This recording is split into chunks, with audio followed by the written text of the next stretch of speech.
अस्सलाम वालेकुम नाज़रीन। Program news talk with Naseer Gopang में भली कार माया जी मेज़बान इस्लामाबाद प्रोग्राम में गुफ्तगू कंदासीं अमरीका ईरान के विच में ताज़ी जेका कशीदगी थी आहे उन खां पोइ सूरत हाल के हवाले से हिन वक्त जेका लेटेस्ट अपडेट्स है उनमें अमरीकी अख्तियारनि पारां दावा कई वई आहे त ईरान सां जेके टेक्निकल ग्रुप्स तश्कील ॾिना विया उन हवाले सां ॻाल्हियूं जेके आहिनि उहे जारी आहिनि ऐं जेका ताज़ियूं झड़पियूं थियूं आबना हुरमुज़ में उन खां पोइ रूस पारां ॿिन्हिनि मुल्कनि खे मामलनि खे ठीकु करण जे हवाले सां ऐं मुनसिफ़ाणे हल ते उनखे ज़ोर ॾिनो वियो आहे। इन खां अलावा नाज़रीन ईरानी शहीद सुप्रीम लीडर आयतुल्ला खामनई खे मशहद में मिटी मां हवाले कयो वियो आहे। लखें माण्हुनि पारां संदसि आख़िरी रस्मुनि में शिरकत कई वई आहे। इन खां अलावा नाज़रीन हिन वक़्तु इसराइली वज़ीर आज़म ऐं अमरीकी सदर जे विच में बि राब्तो थियो आहे ऐं जेका हिन वक़्तु ताज़ा सूरत हाल आहे दुनिया जे अंदरि उन हवाले सां ॿिन्हिनि अॻुवाणनि गुफ़्तगू कई आहे ऐं जेका मिडल ईस्ट जे हवाले सां जेका हिन वक़्तु ख़बर साम्हूं अचे पई उनमें जेके सालिस मुल्क आहिनि पाकिस्तान खां अलावा जीअं क़तर आहे मिस्र आहे उन पारां हिकु भेरो ॿीहर कोशिशूं तेज़ कयूं वियूं आहिनि ॿिन्हिनि मुल्कनि खे ॻाल्हि जी मेज़ ते आणण जे हवाले सां। ओवरऑल सिचुएशन ते गुफ़्तगू कंदासीं। असांखे हिन वक़्तु जॉइन कयो आहे आलमी मामला जा माहिर आहिनि सीनियर तज़निगार इनाम भट्टी साहब असांखे जॉइन कयो आहे। इनाम भट्टी साहब तव्हांखे वेलकम चऊं था पंहिंजे प्रोग्राम में। हिन वक़्तु ईरान ऐं अमरीका जे हवाले सां सालिस हिकु भेरो ॿीहर सरगर्म आहिनि ऐं उनखां अलावा जीअं त सुप्रीम लीडर जूं आख़िरी रस्मूं ख़तमु थी चुकियूं आहिनि ऐं जीअं त तव्हांखे ख़बर हूंदी त 9 जुलाई खां पोइ ॿिन्हिनि मुल्कनि जे टेक्निकल ग्रुप्स जेके ॻाल्हियूं हुयूं उहे शुरू थियणियूं हुयूं त हिन वक़्तु ताज़ियूं जेके सूरत हाल आहे आपना हुरमुज़ जे अंदरि बि ऐं ॿिन्हिनि मुल्कनि जे विच में MOU जी जेको हिन वक़्तु करंट स्टेटस आहे उनखे तव्हां कीअं पिया ॾिसो छा सम्झो था त वाक़ई MOUs ते ॿई धुरियूं मुकमल अमल करे सघंदियूं? महिरबानी साहिबा। पहिरीं त MOU जे अंदरि जेको 5 नंबर नुक़्तो हुयो हुन में इहो हुयो त आबना हुरमुज़ खां केर बि जेकॾहिं गुज़रंदो जेके बि जहाज़ गुज़रंदा त उन्हनि खे ईरान ऐं ओमान जी जेका आहे उहा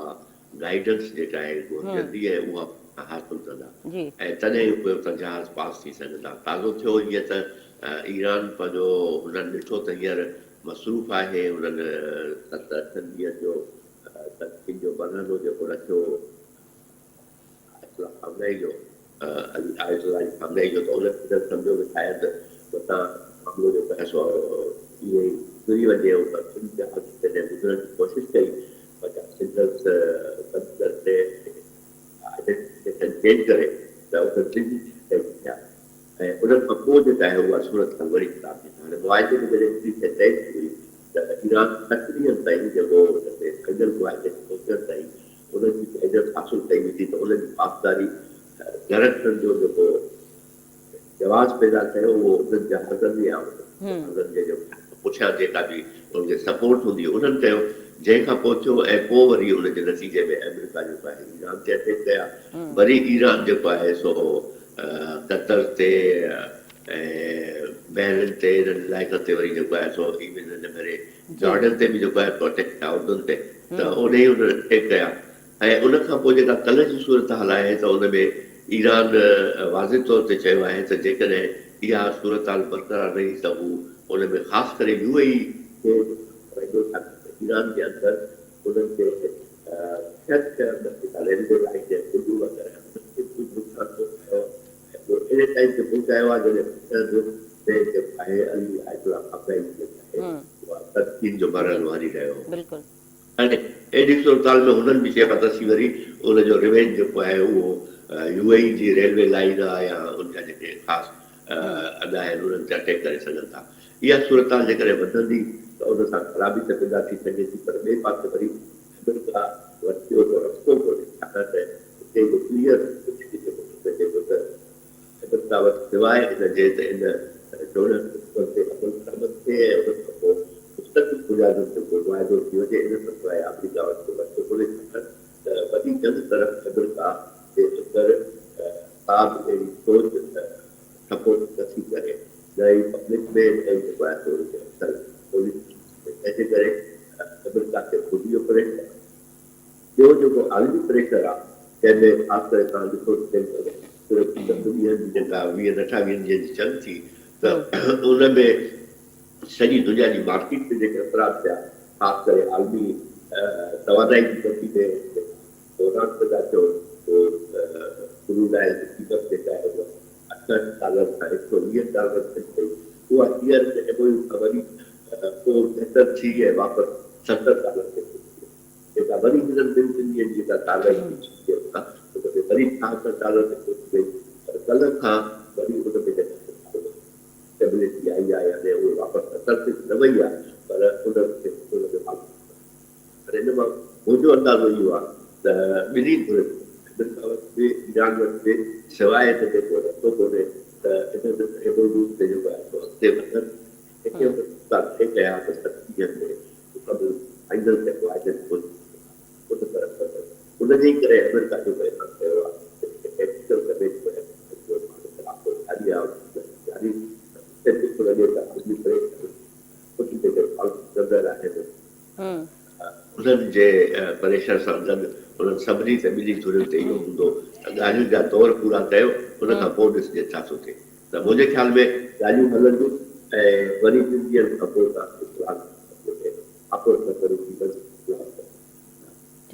अच्छा इनाम साहब, हिन वक़्तु जीअं असां सूरत हाल ॾिठी एमओयू जे अंदरि लबनान जो बि ज़िक्र आहे, उनमें हिज़बुल्लाह सां हवाले सां जेके इसराइली कार्रवायूं हुयूं उन जे हवाले सां बि काफ़ी तहफ़ुज़ात हुआ ईरान खे, जंहिंजे करे हुन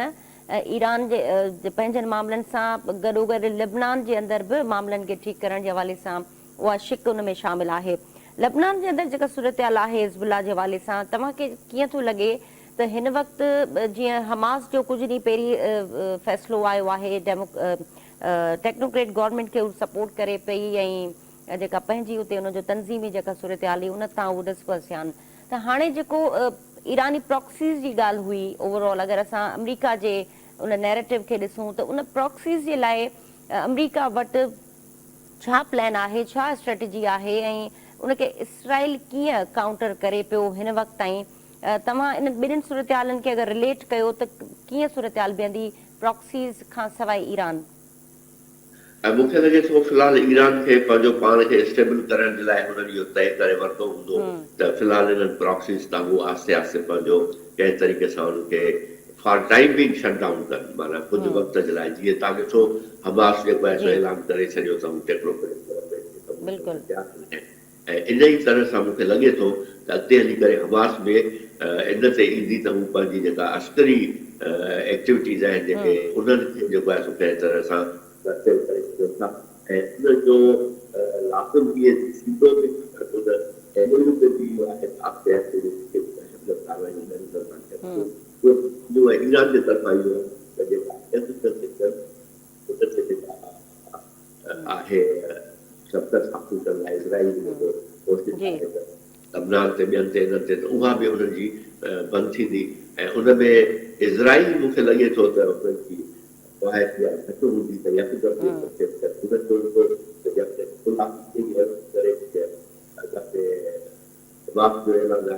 पर मूंखे नथो लॻे त उते जेको आहे हमास इनाम साहब टेक्निकल कुझु इशू आहे, एरर अचे पियो, तव्हांजी आवाज़ सही सां पहुची न पई सघे हिन वक़्तु ताईं जेका पाण सूरत हाल गुफ़्तगू कई। असांजी कोशिशि आहे त ॿीहर हिकु दफ़ो तव्हां सां राब्तो कयूं ऐं ताकी लाइन में जेको इशू आहे उहो ठीकु करे। असांजी टेक्निकल टीम कोशिशि करे पई त तव्हां सां ॿीहर राब्तो कजे त जीअं पाण इन मौज़ू ते वधीक गुफ़्तगू करे सघूं। इनाम साहब तव्हां मूंखे ॿुधी सघो पिया? अच्छा सर, तव्हां कंटिन्यू कजो। प्रॉक्सीज़ जे हवाले सां तव्हां गुफ़्तगू कई पे त ईरान जी बि हिन वक़्तु इहा कोशिशि आहे त पंहिंजे पेरनि ते बीहे, पाण खे स्टेबल करे त पोइ अॻिते जी जेका सूरत हाल आहे उनखे हू मॉनिटर कंदो। पर ईरान लाइ ख़ुदि छा हिन वक़्तु ज़रूरी आहे त हू प्रॉक्सीज़ खां हटी करे अगरि हू इंडिविजुअली पंहिंजी स्टेबिलिटी ते पंहिंजे इकोनॉमिकल ऐं जेको डिज़ास्टर हिन वक़्तु ईरान जे अंदरि असां ॾिठो आहे उनखे पहिरीं ओवरकम करे ऐं पोइ पंहिंजे ॿियनि मामलनि खे ठीकु करे? मूंखे लॻे थो ईरान खे नज़र अची वियो आहे त जेको स्टेट ऑफ हॉर्मुज़ वारी टेक्निक आहे जेका हुननि स्टार्ट कई ऐं हुननि जो हुननि खे जेको फ़ाइदो पियो आहे उहो हाणे फोकस इन ते वधीक कंदा, छाकाणि स्टेट ऑफ हॉर्मुज़ जेको आहे उहो हमास हुजे या हिज़बुल्लाह हुजे उन खां वधीक हिननि खे जेको आहे सो नतीजा वठी ॾेई सघे थो। तंहिंजे करे मुंहिंजे ख़्याल में हीउ स्टेट ऑफ हॉर्मुज़ ते कंहिं बि तरह सां पंहिंजी गिरफ़्त ख़तमु करण लाइ तयारु न आहिनि ऐं मुंहिंजो अंदाज़ इहो आहे त हू अॻिते बि जेके मुआइदे में 14 नुक़्तनि खां पोइ जेके फाइनल मुआइदा थींदा हू हुन में कंहिं तरह सां इन शइ ते आबादगी वठी वेंदा त जीअं इंटरनेशनल एयरलाइंस जे लाइ तव्हांजी जेका एरियल एरिया हूंदी आहे उन ते तव्हांखे हर मुल्क खे जेको आहे उनजी इजाज़त ऐं उन खां पोइ उनजे लाइ उन्हनि खे पैसा ॾियणा पवंदा आहिनि एयरलाइंस खे त साॻे तरीक़े सां स्टेट ऑफ हुर्मुज़ ते ओमान ऐं ईरान जो बाक़ी उनजी जेका असां क़बूलियत हासिल करण लाइ कोशिशि कंदा ऐं ईरान इहो लॻे थो त हाणे ॿाहिरीं प्रॉक्सीस जेके आहिनि उहे उनजे मुल्की मुफ़ादनि खे वधीक फ़ाइदो पहुचाइण खे बजाए ईंदड़ मुल्की जेका ताक़त आहे उहा फ़ाइदो करे सघंदी जीअं तव्हां ॾिसो त जेका फौजी ऑपरेशन शुरू थियो इज़राइल ऐं ईरान जो उन सां अॻु में जेका हुते अवामी बग़ावत जी कोशिशि कई वई पहिरीं ईअं पियो ठाहे ईरान जा माण्हू हिन हुकूमत खे गाहे वठंदा पर हिन सॼे मामले खां पोइ हाणे ई जेका उहा अवामी रवेश जेका हुकूमत जे ख़िलाफ़ हुई उन में काफ़ी घटिताई अची वई हाणे ईरान हिकिड़ो उन ते कोशिशि कंदो त उनजे मुल्क जो अवाम जेको आहे उहो उन्हनि ते वधीक एतमाद करे उन्हनि जे सहूलियत हासिल करण लाइ ईरान खे करे वठे ऐं ॿियो ईरान इहा कोशिशि कंदो त स्टेट ऑफ हुर्मुज़ ते जेका उनजी शफ़क़त आहे ताक़त आहे उहा अञा वधीक तव्हां ॾिसो हिन सॼे अर्से में अमेरिका केतिरी बि कोशिशि कई पर स्टेट ऑफ हुर्मुज़ ते फ्री फॉर ऑल न कराए सघियो उन इंटरनेशनल वाटर्स में ॿियनि जहाज़नि जा रस्ता रोकिया पर स्टेट ऑफ हुर्मुज़ में वञी करे उन्हनि जे हालत खे रस्तो ॾियारे आदमी ताक़त जेके उन्हनि सभिनी बि जवाबु ॾेई छॾियो छाकाणि त ॾिठो त हिते वधीक नुक़सानु थियण जो ख़तरो आहे तंहिंजे करे कोई बि उन एरिया में दाख़िल थियण लाइ तयारु त मुंहिंजे ख़्याल में ईरान में जेके तमीम मुदती जेके टेक्निकल ॻाल्हियूं थींदियूं उन्हनि में हिकिड़ो त पंहिंजा जेके मुंजमद असास आहिनि उन्हनि जो वापसि हासिलु करणु उन खां पोइ जेको उनजे हींअर जेका तबाही थी आहे उनजी बहाली जे लाइ जेका आहे असां रक़म उहा हासिलु करणु ऐं इकोनॉमिक जेके हुनजा रिएक्टर्स आहिनि उन्हनि खे पुरमुन मुफ़ादनि जे लाइ उन्हनि खे जेको आहे सो सवाइ जंगी सबब जे बाक़ी जेके उनजी ज़रूरत आहिनि उन्हनि जे लाइ कंहिं न कंहिं तरीक़े सां प्रोग्राम में कामयाबु थी वेंदा ऐं उन्हनि ते उन्हनि जो फोकस आहे इन्हनि टिनि नुक़्तनि ते फोकस कंदा ऐं बाक़ी जेका हू ॿाहिरीं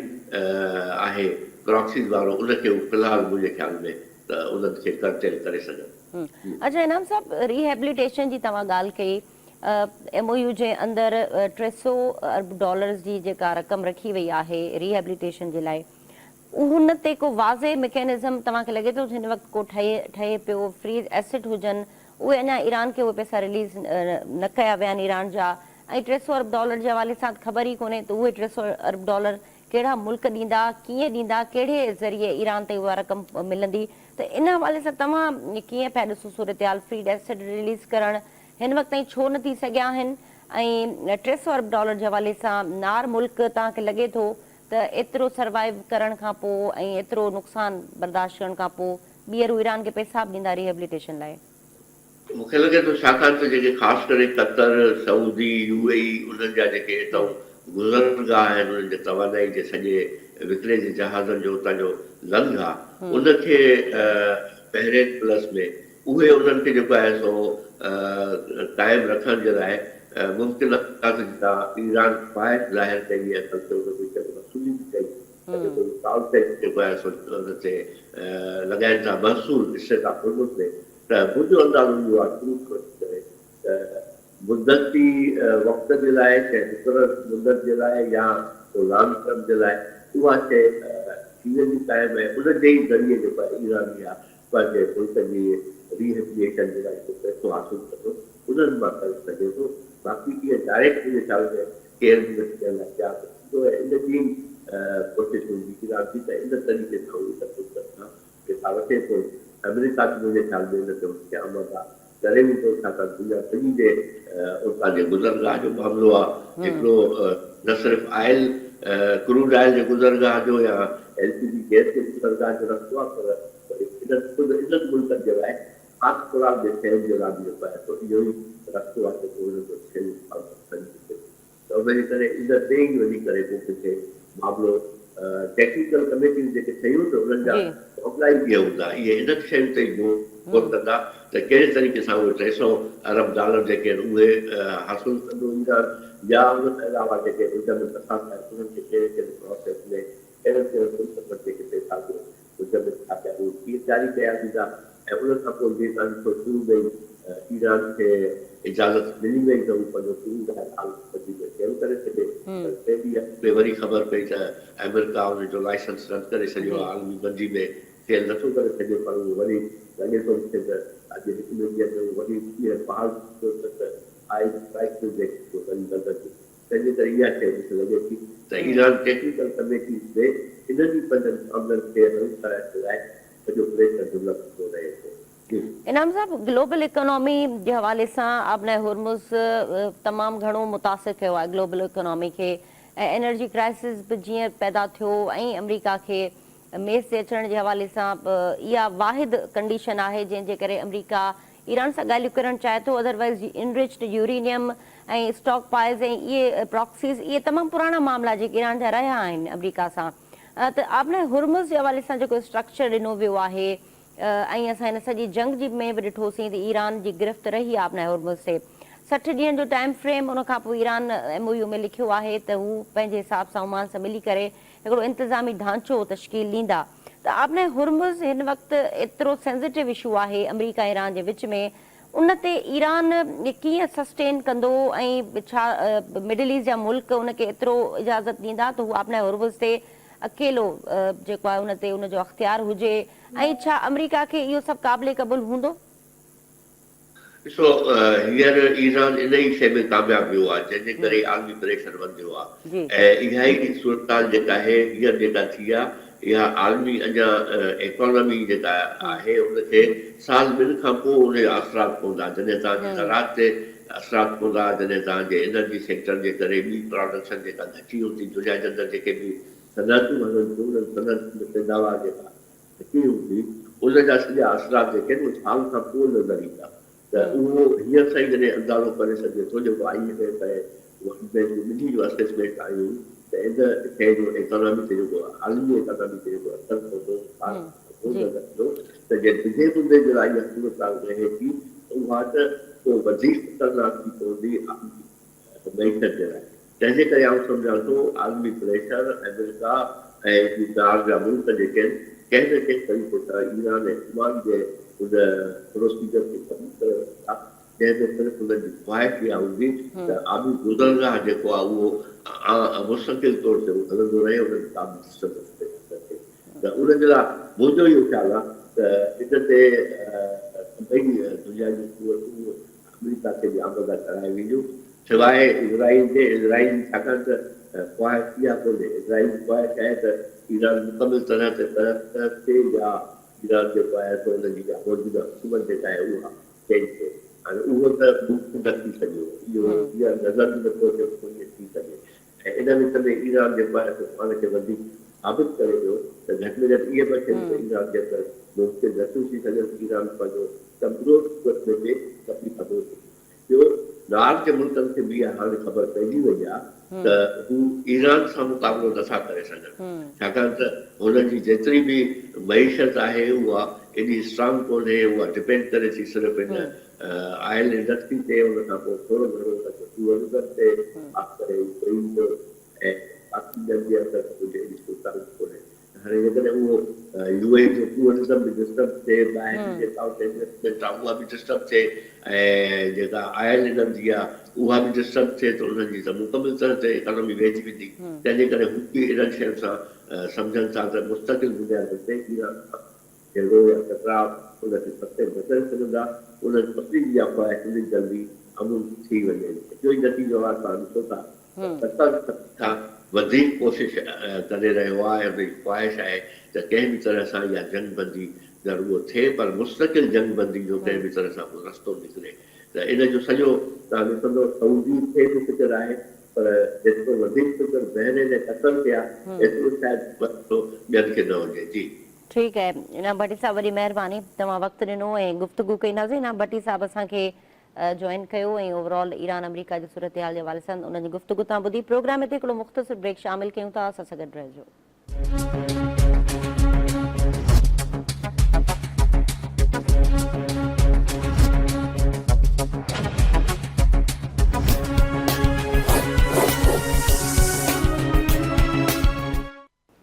वेलकम बैक नाज़रीन। प्रोग्राम में गुफ्तगू हलंदड़ आहे अमरीका ईरान जे विच में हिकु भेरो ॿीहर टेक्निकल ग्रुप जी सतह ते ॻाल्हियुनि जो जेको आहे उहो सिलसिलो शुरू थी वियो आहे। अमरीकी अख़्तियारियुनि इहा दावा कई आहे ऐं सालिस मुल्क बि हिन वक़्तु पुरजोश आहिनि ऐं हिकु भेरो ॿीहर सरगर्म थी चुका आहिनि त ॿिन्हिनि मुल्कनि खे हिकु भेरो ॿीहर ॻाल्हियुनि जी मेज़ ते आणण में उहे कामयाबु थियनि। इन ते गुफ्तगू जो सिलसिलो जारी आहे। हिन वक़्तु असांखे जॉइन कयो आहे तजिया निगार आहिनि शनिला मार साहिबा, हुन सां गुफ्तगू कंदासीं। शनिला साहिबा, बहुत शुक्रिया, आपको वेलकम कहेंगे।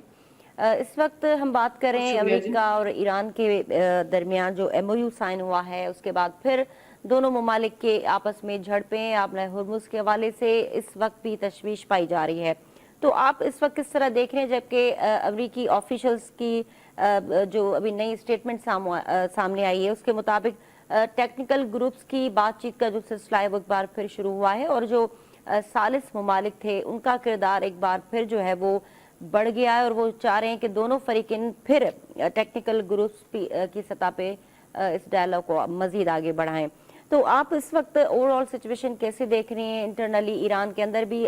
सुप्रीम लीडर आयतुल्लाह खामनेई की आखिरी रसूमात मुकम्मल हो चुकी हैं। फर्स्ट ऑफ ऑल आप इस हवाले से अपना ओपिनियन बताएगा कि आखिरी रसूमात को आपने किस तरह एनालाइज किया, दुनिया को जो ईरान ने पैगाम देना चाहा, और इस आखिरी रसूमात के जरिए ईरान जो अपनी सिफारतकारी दुनिया को बता रहा था, आप उसको किस तरह देख रही थी? बहुत शुक्रिया। देखें, आयतुल्लाह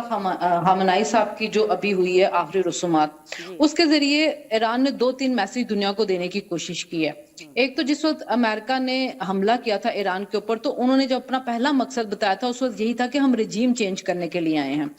और कुछ दिनों पहले ईरान के अंदर जाहिर है कि हंगामे हो रहे थे, एहतजाज हो रहे थे, लोग पॉलिसीज से नाला थे।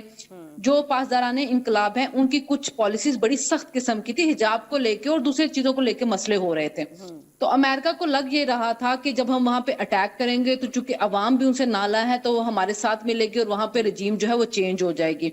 और रजा पहलवी वगैरह को आप देखें तो वो जगह जगह पे इंटरव्यू भी देना शुरू हो गए थे और उनको लग रहा था कि बस मैं जल्दी जाके इक़्तिदार संभाल लूंगा। लेकिन ऐसा कुछ नहीं हुआ, बल्कि उनकी आवाम और ज्यादा जुड़ गई अपनी हुकूमत के साथ, क्योंकि जाहिर है उन्होंने ये चीज पसंद नहीं की कि कोई बैरूनी जारियत हमारे ऊपर हो और वो आके हमारे अंदरूनी मामलात के अंदर दखल दे। तो जिस वक्त ये आखिरी रसूमात हुई है उसके अंदर जो बड़ी तादाद में लोग निकले हैं, तो उन्होंने एक मैसेज तो दे दिया जिसमें प्रेसिडेंट ट्रम्प खुद भी हैरान हुए हैं इतनी ज्यादा तादाद में लोगों के निकलने पे कि जी हमारी आवाम हमारे साथ है, वो हमारे पीछे खड़ी है, हमारे इंटरनली जो भी प्रॉब्लम हो, लेकिन हमारी आवाम ये नहीं चाहती कि कोई एक्सटर्नल कुव्वत आके हमारे फैसले करे। तो ये मैसेज तो उन्होंने दे दिया। फिर उसके बाद अगर खामनेई साहब की कोई तबी मौत होती तो शायद इतनी बड़ी तादाद में बैरूनी वफूद वहां पे ना आते। लेकिन अभी आप देखें कि सऊदी अरब को जितनी भी रिजर्वेशन हो, सऊदी अरब का वहां पे वफ्द गया है, पाकिस्तानी वफ्द गया, तुर्की गया, मतलब बहरीन के अलावा तमाम अरब ममालिक से जो थे वो वहां पे आए हैं, वफूद आए हैं, दूसरे बहुत से ममालिक से वहां पे आए। तो वो भी एक पैगाम चला गया कि क्योंकि अब MOU साइन हुआ है, ईरान भी आ रहा है इंटरनेशनल धारे के अंदर, तो वहां पे दुनिया की एक तादाद पहुंच गई उसको देने के लिए। तो ये जो 2-3 मैसेज थे ये बड़े क्लियरली दुनिया को चले गए हैं कि उनकी आवाम उनके साथ खड़ी है और जो दुनिया है वो वेलकम करने के लिए तैयार है ईरान को, अगर उनकी पॉलिसीज जो हैं वो मॉडरेट होती हैं तो। अच्छा, ये उन्होंने मैसेज दिया। बिल्कुल। अच्छा, इसके अलावा एक डिवीजन की भी बात सामने आती रही, कुछ रिपोर्टिंग हुई कि ईरान के अंदर जो है वो इंटरनल डिवीजन है, जो है वो पावर किसके पास है जो फैसला करना चाह रहा है, और अवाम की पुरजोर हिमायत है कि अमेरिका से जो है वो बदला लिया जाए। तो आप खुद क्या समझती हैं कि ईरान के अंदर डिवीजन है किसी भी सतह पे, चाहे वो फैसला साजी का मामला हो या फिर ईरान की अवाम? देखिए, फैसला साजी के अंदर डिवीजन तो नजर आती है। जो उनकी गवर्नमेंट है वो तो चाहेगी कि हम अमन और अमान के साथ रहें, जो हमें कंसेशन मिल रही है हम उससे फायदा उठाएं। अभी उनको 2 महीने के लिए लाइसेंस मिल गया था कि वो अपने तेल को एक्सपोर्ट कर सकते हैं। अब जैसे ही ये दोबारा झड़पें स्टार्ट हुई हैं तो उसको अमेरिका ने खत्म कर दिया। अब वो अरबों डॉलर का अपना तेल जो है वो बेच सकते हैं। इंफ्रास्ट्रक्चर बिल्ड करने के लिए 300 अरब डॉलर उनको मिलने हैं, जो उनके एसेट फ्रीज हुए हैं उनको अनफ्रीज होना है। तो जो सिविल गवर्नमेंट है वो ये चाहेगी, लेकिन जो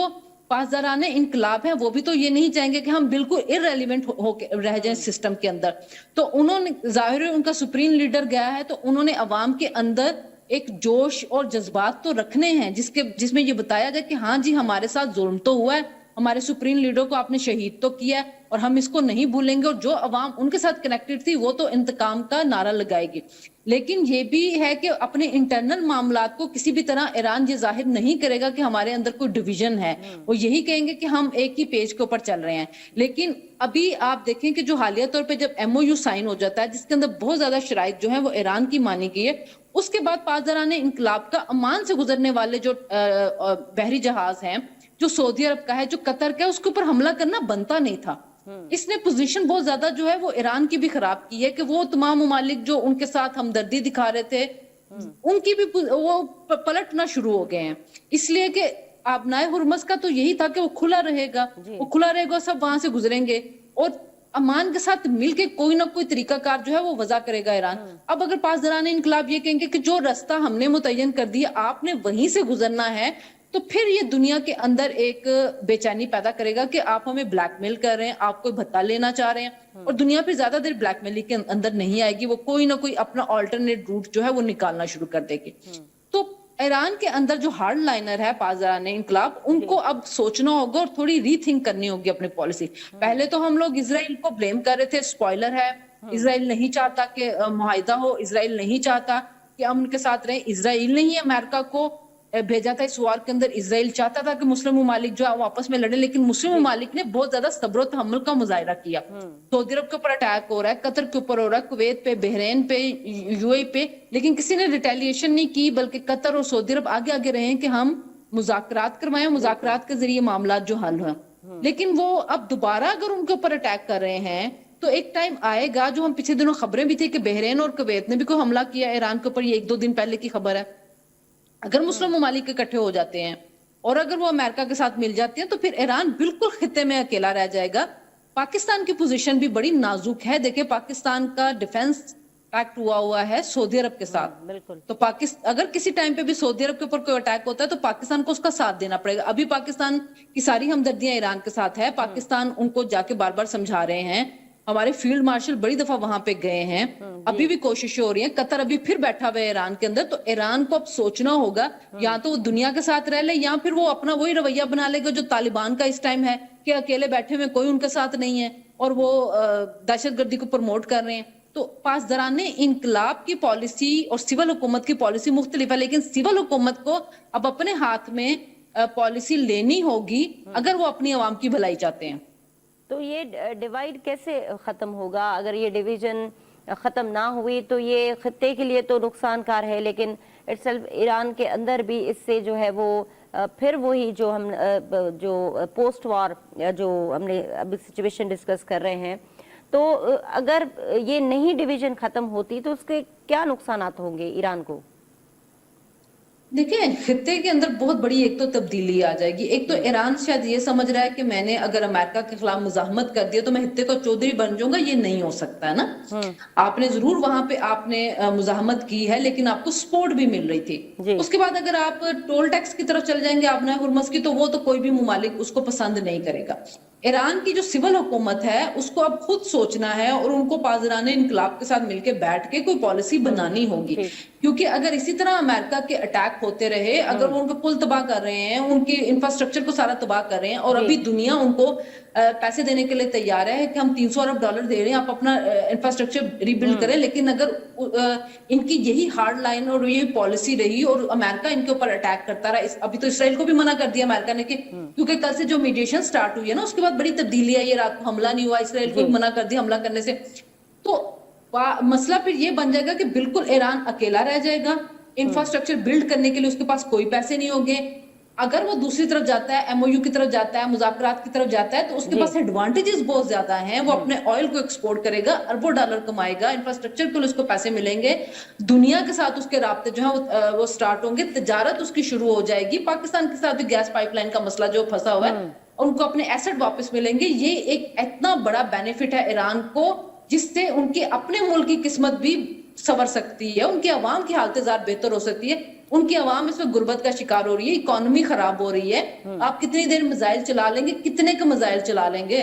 और कितनी की देर तक आप मुजाहिमत कर लेंगे, तो आखिर में आना है तो आपको मुज़ाकरात पे पड़ेगा। अमेरिका भी पूरी फुल फ्लैज जंग में नहीं जाना चाहता। अमेरिका भी चाहता है कि हम किसी ना किसी मुज़ाकरात की मेज पे बैठे और चीजें जो सॉर्ट आउट हो जाए। अमेरिका की साइड से एक ही बंदे ने पॉलिसी बनानी है, एक ही बंदे का फैसला है, वो है डोनाल्ड ट्रंप।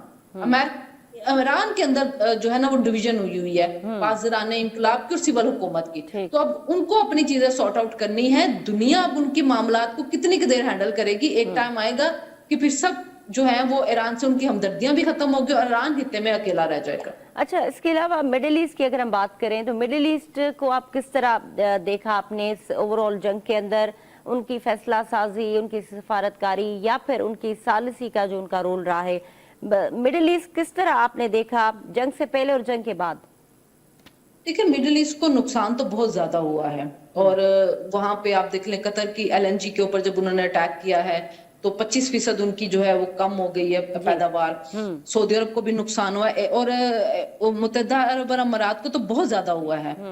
इसका नुकसान। अभी वो उन्होंने स्टार्ट करना शुरू कर दिया है, वहां पे टूरिज्म कम हो गया, उनकी जो एयरलाइन थी उनको बड़ा नुकसान हुआ, कतर की एयरलाइन को बहुत ज्यादा नुकसान, लेकिन उन्होंने सब्र तहम्मुल से काम लिया। यूएई जो था वो चाहता था कि ईरान के साथ जंग जो है वो जारी रहे, लेकिन जो बाकी मुमालिक थे, कतर हो गया, सऊदी अरब हो गया, उन्होंने रिस्ट्रेन किया और उन्होंने अपनी सालिसी की जो थी उसकी कोशिशों को ज्यादा तेज किया। और वो चाहते भी यही है कि खित्ते के अंदर जो है वो इतनी डिस्टरबेंस ना हो या ताकत का बैलेंस किसी एक साइड के ऊपर ना हो जाए। देखिए, अगर इसराइल की तरफ ताकत का बैलेंस चला जाता है बहुत ज्यादा तो वो भी खित्ते के लिए बहुत ज्यादा नुकसान है। फिर अरब मुमालिक वो फलस्तीन से निकलेगा, लबनान की तरफ जाएगा, फिर दूसरे अरब मुमालिक की तरफ वो अपना रुख करेगा। अगर ईरान जो है वो बहुत ज्यादा पावर में आ जाता है तो फिर ईरान जो है वो भी खित्ते के अंदर अपनी चौहदराहट कायम करने की कोशिश करेगा। तो अरब मुमालिक की कोशिश तो यही है कि आप ताकत का तवाज़ुन ना बिगड़े और इसी वजह से वो चाहते हैं कि ये जंग जो है वो रुक जाए। लेकिन अरब मुमालिक को ये भी पता चल गया है कि जो अमेरिका के साथ उनकी दोस्ती है, जो अलायंस है, वो उनके लिए नुकसानदेह साबित हुआ है, क्योंकि ईरान ने कुछ भी नहीं किया, सिर्फ जहां जहां पे बेसिस थे उसकी वजह से इन मुमालिक के अंदर अटैक किया। तो अब अरब मुमालिक को भी ये सोचना चाहिए कि जो मुस्लिम मुल्क है, पाकिस्तान जैसा मुल्क जो एटमी ताकत है, जो ईरान के ऊपर भी इन्फ्लुएंस रखता है, उस जैसे मुल्क के साथ अगर वो अलायंस करेंगे तो उनके लिए ज्यादा बेहतर होगा। अमेरिका उनको प्रोटेक्ट नहीं कर सका है, ठीक है, उनको लेकिन और सऊदी अरब को सऊदी अरब के अंदर जो अटैक नहीं हुए वो पाकिस्तान की सफारती कोशिशों की वजह से हुए हैं। तो अरब मुमालिक जो है जी ये इसी हवाले से ही मेरा सवाल है कि मिडिल ईस्ट को अगर ये एहसास हो चुका है कि अमेरिकी बेसिस उनके लिए नुकसानदा है, तो अब क्या मुस्तकबिल क्या है मिडिल ईस्ट का? नए जो अलायंसेस बन रहे हैं, नए ब्लॉक्स बन रहे हैं, तो मिडिल ईस्ट किस तरफ जा रहा है? मुस्तकबिल आप किस तरह देख रहे हैं? अगर वो उनकी डिपेंडेंसी खत्म होती है अमेरिका से तो फिर अल्टरनेट क्या है उनके पास? देखिए, उनकी डिपेंडेंसी इतनी जल्दी तो खत्म नहीं हो सकेगी, लेकिन उनके पास ऑल्टरनेट है। उनके पास तुर्किया के साथ ताल्लुकात बेहतर अपने करें, पाकिस्तान है उनके साथ मिलकर अलायंस बनाएं, इंडोनेशिया है, मलेशिया है, मतलब वो ममालिक जो पावरफुल हैं, जिनके पास जिनकी इकोनॉमी, मतलब हम पाकिस्तान की इकोनॉमी बेहतर नहीं लेकिन पाकिस्तान की फौज बहुत बेहतर है, पाकिस्तान का खित्ते के अंदर इन्फ्लुएंस है, पाकिस्तान का ईरान के साथ ताल्लुक है, पाकिस्तान का चीन के साथ ताल्लुक है, पाकिस्तान का सेंट्रल एशियन कंट्रीज के साथ ताल्लुक है, पाकिस्तान का तुर्की के साथ बहुत अच्छा ताल्लुक है। तो अगर मिडिल ईस्ट की कंट्रीज जो हैं वो ईरान से वो बिल्कुल अमेरिका के ऊपर अपनी डिपेंडेंसी छोड़ दें और वो खित्ते के जो मुस्लिम मुमालिक हैं उनके साथ अगर अपने ताल्लुकात बेहतर कर लें तो ज्यादा बेहतर होगा। अभी आप देखें ना, जो ईरान है इसका कितना अच्छा ताल्लुक था इंडिया के साथ, लेकिन उसको इंडिया की तरफ से क्या सपोर्ट मिली? जीरो मिली। उनके मुल्क के ऊपर अटैक हुए और इंडिया की तरफ से एक मुजम्मती बयान भी नहीं आया। वहां पे बच्चे जो स्कूल में शहीद हुए, क्या इंडिया की तरफ से मुजम्मती बयान आया? नहीं। क्या इंडिया की तरफ से कोई सालिसी की कोशिश हुई? नहीं हुई। क्या इंडिया ने किसी जगह के ऊपर भी ईरान को सपोर्ट किया? नहीं किया। तो असल में चीज ये है, क्योंकि इंडिया का सारा झुकाव इजराइल की तरफ था। वो अभी तो वहां पे मोदी विजिट करके आया इजराइल को और उनको कह रहे थे आप फादरलैंड और हम मदरलैंड है, आपस में ये राब्ते कायम वो कर रहे थे। तो अब जो खित्ते के अरब मुमालिक उनको सोचना ये चाहिए कि आपको अल्टीमेटली मुस्लिम मुमालिक का अगर अलायंस बनेगा, मुस्लिम मुमालिक आपस में मुत्तहिद होंगे तो फिर वो अपने मसले हल कर सकते हैं। फिर वो फलस्तीन का मसला भी हल हो सकता है, कश्मीर का भी हल हो सकता है और उनके लिए प्रॉब्लम्स नहीं बन सकेंगे। अगर आपस में इनकी डिवीजन रहेगी, आपस में ही लड़ते रहेंगे तो फिर वही बात है कि फिर वो कमजोर रहेंगे, फिर अमेरिका और इसराइल जैसे जो है वो उनको पर गालिब आएंगे। अच्छा, ये सब कुछ होने देगा जैसे आपने फ्यूचर प्रेडिक्ट किया मिडिल ईस्ट का कि ये अलायंस बन सकते हैं, लेकिन ये बनना इटसेल्फ क्या ये प्रैक्टिकली है? अमेरिका ये सब कुछ होता हुआ किस तरह वो चाहेगा कि मिडिल ईस्ट जो है वो उनके हाथों से निकल जाए। पूरी जो अमेरिकन इकोनॉमी है वो उसी पर बेस करती है, तो ये पॉसिबल कैसे होगा? देखिए, प्रेसिडेंट ट्रम्प जो हैं उन्होंने दावा तो ये कर दिया कि हमें तो तेल के लिए किसी की जरूरत नहीं, बल्कि दुनिया तेल हमसे लेगी। और वो दूसरी बात ये कि वो अपने आप को समझ रही ये है कि मैं बहुत बड़ी, हम सुपर पावर हैं, लेकिन वो सुपर पावर एक्सपोज तो हुई है इस जंग के अंदर। प्रेसिडेंट ट्रम्प कुछ भी कहें, लेकिन वो आबनाए हुर्मस का कंट्रोल नहीं ले सके पासदारान इनकलाब से, और वो आबनाए हुर्मस नहीं खुलवा सके। उन्होंने कह दिया मैंने उनकी बहरियात तबाह कर दी, मैंने उनकी फजाई कुव्वत तबाह कर दी, लेकिन वो कुव्वत तबाह नहीं हुई। उनको आबनाए हुर्मस पे कंट्रोल पासदारान इनकलाब का रहा, और जब तक एमओयू साइन ने आबनाए हुर्मस नहीं खुली है। इसराइल जो है वो भी बुरी तरह से एक्सपोज हुआ है इस जंग के अंदर कि अगर अमेरिका पीछे से हट जाए उसकी ताकत ही कोई नहीं है। और प्रेसिडेंट ट्रम्प ने बड़ी दफा ये बात की है कि इनको तो सपोर्ट करने वाले हम हैं, इनको तो फंड्स देने वाले हम हैं, ये हमारे बगैर तो कुछ भी नहीं है। तो ये इस जंग के बाद इनकी जो ताकत है वो एक्सपोज हो चुकी है, इनका असला बहुत ज्यादा चल चुका हुआ है, इंटरसेप्टर्स इनके इतने ज्यादा खत्म हुए हैं कि अब इसी असले को फिल करने के लिए अमेरिका को बहुत ज्यादा अरबों डॉलर चाहिए, और अरबों डॉलर की उनकी इकोनॉमी भी तबाह हुई है उस जंग की वजह से। अमेरिका का वो इन्फ्लुएंस नहीं रहेगा चाहे जितनी मर्जी बढ़के जो है अमेरिका वो लगाए। हाँ, ये है कि चूंकि वो इकोनॉमी को डॉलर्स में इकोनॉमी चल रही है, इस वजह से अभी तक वो अमेरिका अपने आप को सुपर पावर समझना, लेकिन अब चाइना बहुत ज्यादा तेजी के साथ इकोनॉमी के ऊपर गालिब आ रहा है। इसी वजह से प्रेसिडेंट ट्रम्प जब आए हैं, और प्रेसिडेंट ट्रम्प ने आके कहा था कि मैं रेट्स इंटरेस्ट रेट बढ़ा दूंगा, मैं इतनी ज्यादा ड्यूटी लगा दूंगा, लेकिन उनको फिर अल्टीमेटली चाइना जाना पड़ा, चाइना का विजिट करना पड़ा, चाइना से बात करनी पड़ी उनको। रशिया,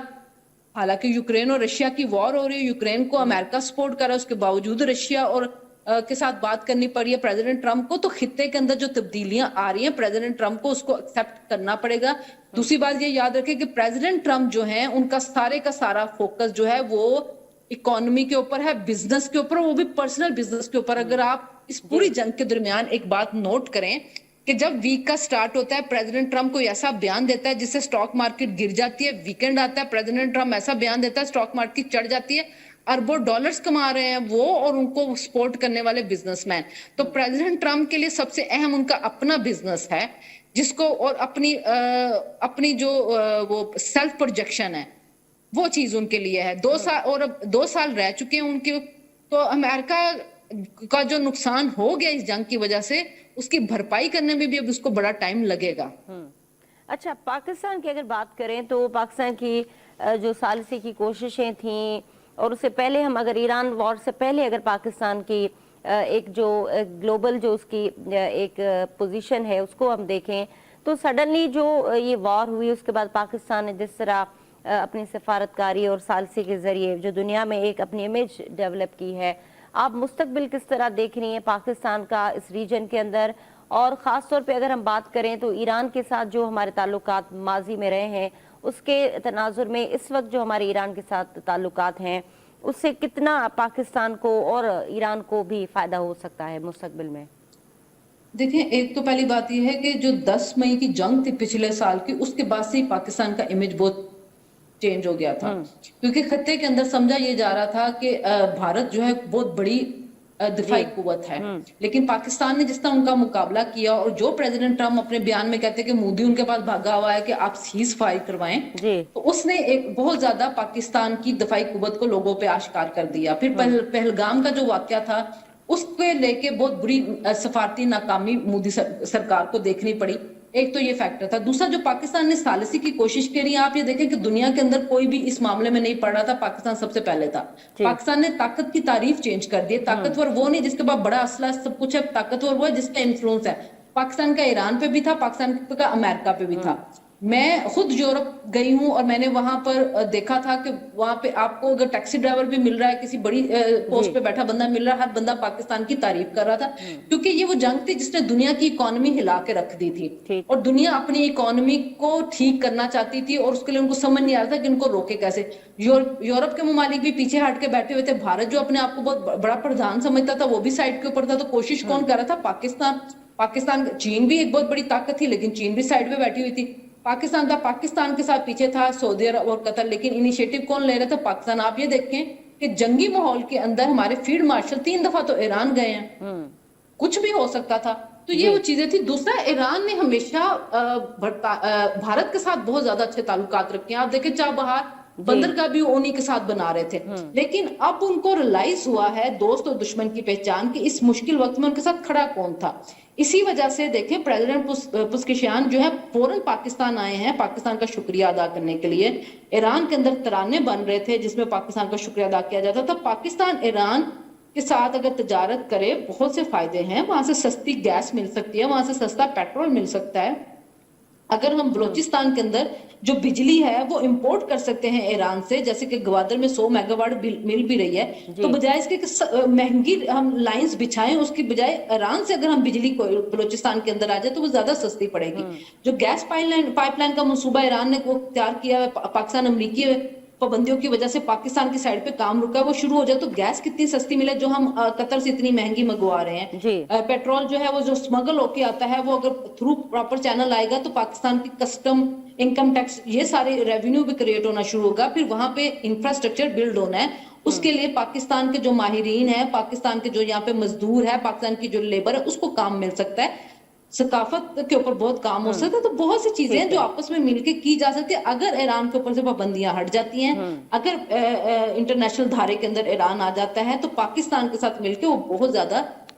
तजारत और मैशियत के ऊपर काम कर सकते हैं। ठीक है शहनावर साहब, बहुत शुक्रिया, आपने हमें वक्त दिया। नाज़ी प्रोग्राम में तमाम मेहमानन जी गुफ्तगू ॿुधी न ते प्रोग्राम जो वक्त पानी पुॼाणे ते पहुतो, ॾींदा इजाज़त, अल्लाह हाफ़िज़।